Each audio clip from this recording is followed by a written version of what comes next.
Appreciate you as well for inviting me on. And I think mine is actually going to be very similar to Chelsea.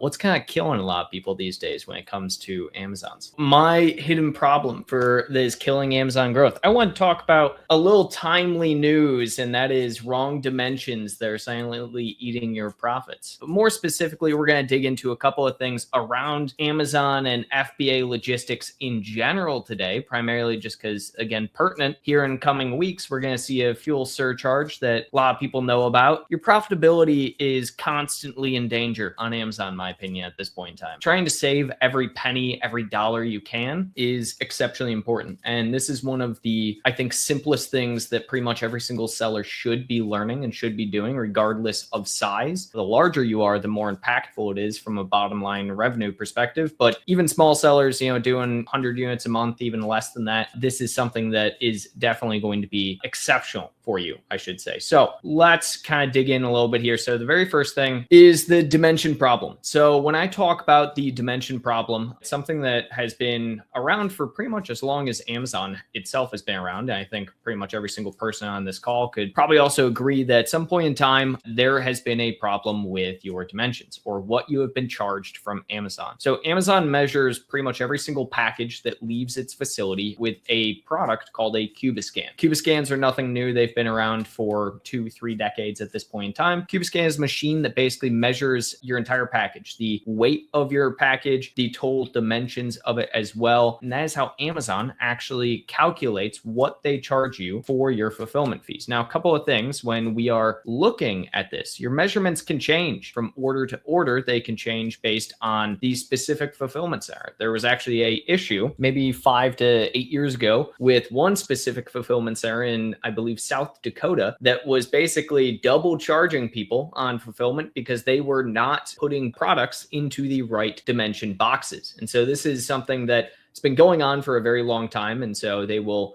consistently have the wrong measurements for your products. This as well causes just fee spikes silently. It's something that you don't notice immediately because it can be different from every single order that you have. Again, the more amount of orders that you are doing and the larger units you are selling every single month, the harder it is to initially catch if you don't have a system in place for this. It can jump on average easily from an average of $2.80 to $3.70 per unit across thousands of orders. That adds up immensely. And it's extremely difficult, as I mentioned, to actually track this. So why is it important? As I kind of mentioned, profitability. 20% of FBA inventory is misclassified. That is an actual stat that we have pulled tens of thousands of different orders and hundreds of different clients that we have worked with. That about 20% of all orders that are shipped out from Amazon are misclassified. On average, we actually have seen this with one specific seller losing $35,000 from just a $1 overcharge that went unnoticed for a year prior to us implementing this system when they started with us. 2 to 5% of total FBA costs are recoverable as well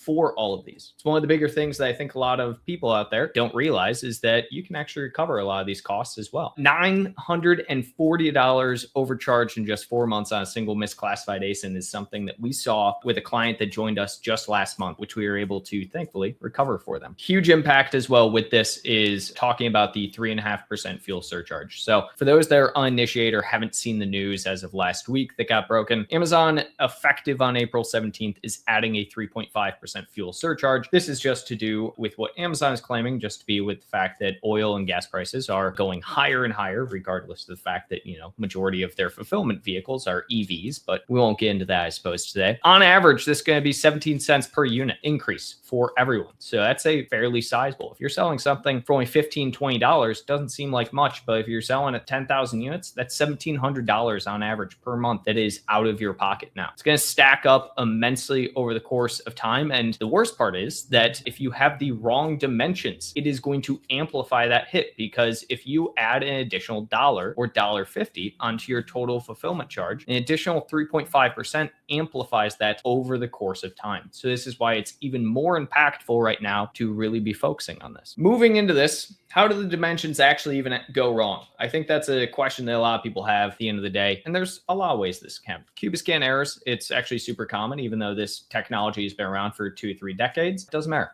We get errors all the time. It can be something exceptionally simple. We had one client a year and a half ago who had a massive issue with this. The primary issue is that their product packaging and the product in general was an inch and a half under what it would have been to classify it as a large shipment. Now, the issue being is that Amazon in their fulfillment center decides to mislabel that or add an additional box on top of that when it's supposed to fit in one size. It now goes over that 1.5 inches. We have a misshipment error with this. That is going to be going into our packaging changes. They will throw in small products that should fit into a smaller box to a larger box, just from the simple aspect that they need to get it out the door. Oversimplified packaging, I think, is the most common cause here, as well as sometimes they just want to get things moving as fast as possible. So they're going to basically just throw multiple units into one very, very large box. They're going to charge you the full fee for it. Amazon rescans as well,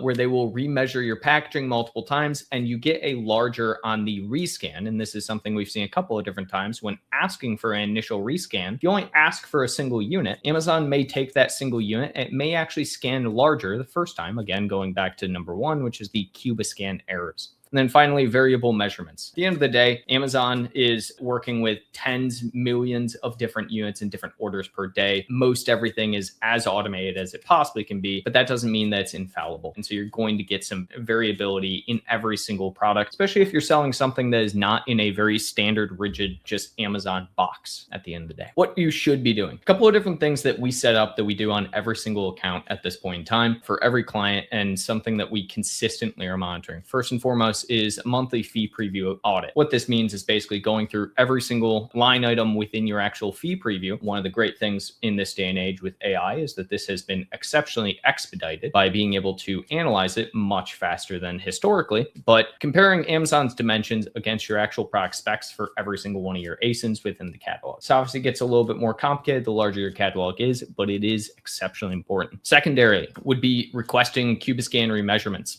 This is something that for many of our clients who, again, are sitting on the edge of being within the large product dimension, usually between 2 and 3 inches away from being classified as a large and bulky product, we're going to consistently request for Cubiscan remeasurements. It's one of the things where anytime you do this, you can actually search just remeasure within Seller Central, and you can actually upload this as well. The secondary aspect, which I will go over here in a little bit on that, would be going direct through seller support on this and working direct with your logistics warehousing. Third, track dimensions and changes over time. I think this is the hardest thing for a lot of people to realize. One of the biggest things that we found is that not every single one of the changes, going back to kind of what I talked previously about, is going to be the same.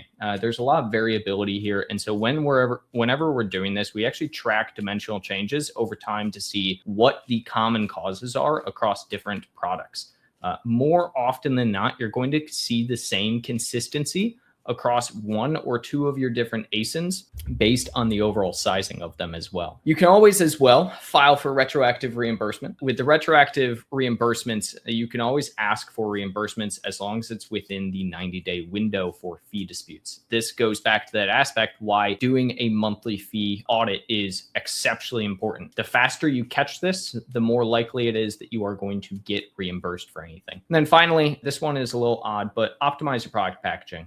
We've worked with many of our clients over the years to find that there's a lot of people out there who initially get product packaging created, usually by their manufacturing that is overseas in some capacity. The product is packaged and they don't ever actually think about the idea of, can they limit sizing? And I think that's exceptionally important in this day and age. Quick 6-step audit you can do. Anybody could literally just screenshot this right now if you're watching this, and you can do this realistically in probably 20-30 minutes on your own. Very first one, the fee preview report. Go and download it. Again, looking through this makes it exceptionally easy to find errors or potential errors. Nowadays with AI, we do utilize it quite often whenever looking at any type of reporting and whatnot. So for the second, you're going to compare against your actual specs, as I mentioned earlier. You should have a generalized idea of what your average cost for fulfillment is and what your product packaging is. You can also utilize this if you have ever done any form of 3PL shipments, or if you have ever done any of your own FBM. makes it exceptionally easy to know what your baseline should be. Flag size tier mismatches. Again, exceptionally easy with AI to flag specific order numbers, which is what I typically recommend because that'll come in to help us a little bit later. Cross-reference with FBA fee details. So we actually take this, and one of the major things, the fees on FBA are changing all the time, as I mentioned, with 3.5%. We did get a preliminary early investigation going just the last week because the fact that Amazon increased for one specific category, the overall actual fees for that category's fulfillment. So it's one of the things to always cross-reference with the most up-to-date FBA fee details, just so you're not wasting your time on anything that's not going to get reimbursement. 5, submit measurement requests. Again, the easiest way to do this is actually to submit flagged ASINs that you find from your reporting. You can submit direct to a seller support case for a Cubiscan. Whenever you are submitting any Cubiscan request, the key details you want to include are going to be, one, to actually go through and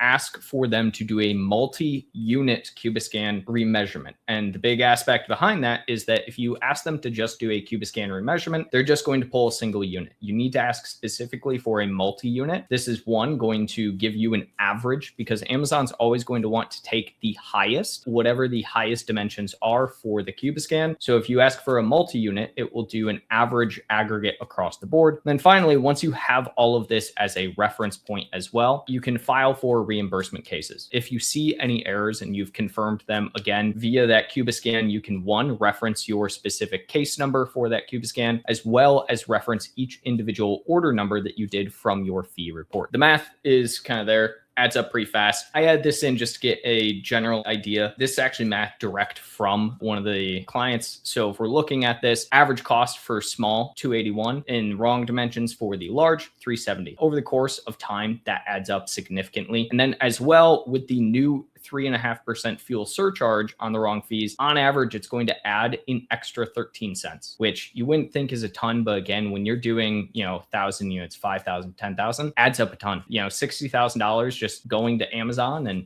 Jeff Bezos's next yacht or his next girlfriend, whichever one comes first, I suppose. That's a lot, right? And you don't want that. So that's why this is so impactful and important to do. And again, it's one of the easiest things you can do. So biggest thing, stop losing money to wrong dimensions. We are in a time and place in which it is exceptionally harder to be profitable on Amazon. And so this is one of the easiest things that I think anybody can do with, 30 minutes on their hands and get it done. So there you go.